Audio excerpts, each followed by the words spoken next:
Hello everyone, I hope you all are doing great and I welcome you all to my channel. आप सभी जो मेरे channel को follow करते हैं उन सभी को पता होगा कि मैं अपने चैनल पे हमेशा इंग्लिश लिटरेचर से जुड़ी हुई जानकारियाँ आपको देती रहती हूँ और उसमें मोस्टली आप देखेंगे एकेडमिक कंटेंट ही होता है सारा।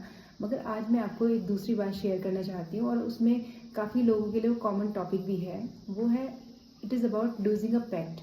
ठीक है, यदि आपके घर में कोई भी जानवर हो, डॉग, कैट, और कुछ लोग तो बर्ड्स भी रखते हैं वैसे, है ना। बट हमारे घर में एक पेट था जिसका नाम था कूपर।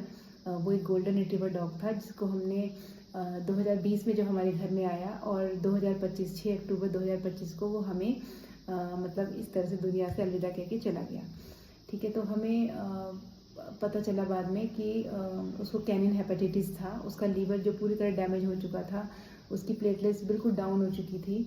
और इस पर्टिकुलर डिजीज़ का सबसे बड़ा जो ड्रॉबैक है वो है कि इसके क्लियर सिग्नल आपको नहीं मिल पाते और जब तक आप इसको डायग्नोस कर पाते हो तब तक बहुत देर हो जाती है। हमारे कूपर का भी इलाज चला, हम उसे वेट के पास लेके गए, 2 दिन तक उसको ड्रिप चढ़ती रही और वो क्योंकि खाना पीना छोड़ दिया था उसने, तो खाना तो उसके अंदर जा नहीं रहा था, तो दवाइयाँ भी शायद उतनी तेज़ी से असर क्या ही करती फिर। और इस तरह से 6 अक्टूबर 2025 को हमारा कूपर जो है इस दुनिया से चला गया।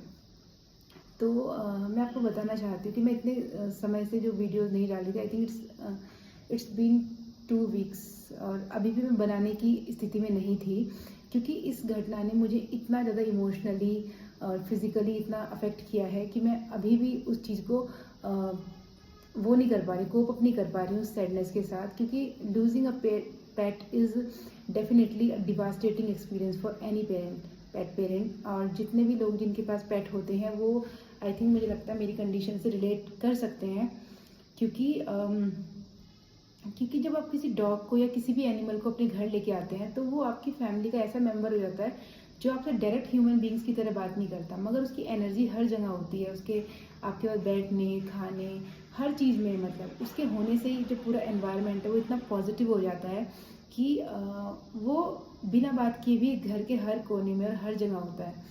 तो मुझे लगता है लोग काफ़ी बार मुझे ऐसा लगता है कि हार्टलेस हो जाता है जब वो इस पेन को नहीं समझते। कुछ लोग जो शायद पेट नहीं रखते उनको ऐसा लगता है कि अरे क्या हुआ, डॉग की तो डेथ हुई है। तो I think this is very heartless and to say such things and ऐसा नहीं होना चाहिए, है ना। पेट हमारी लाइफ में बहुत चीज़ें ऐड ऑन करते हैं और बहुत सारी खुशियाँ लाते हैं बिना कुछ कहे। और डेफिनेटली हमें ये सोचना चाहिए कि हम कम से कम समय में कैसे उन्हें ज़्यादा से ज़्यादा खुशियाँ दे पाएँ और उनको केवल एक डेकोरेटिव आइटम ना समझ के उनका बहुत ख्याल रखें।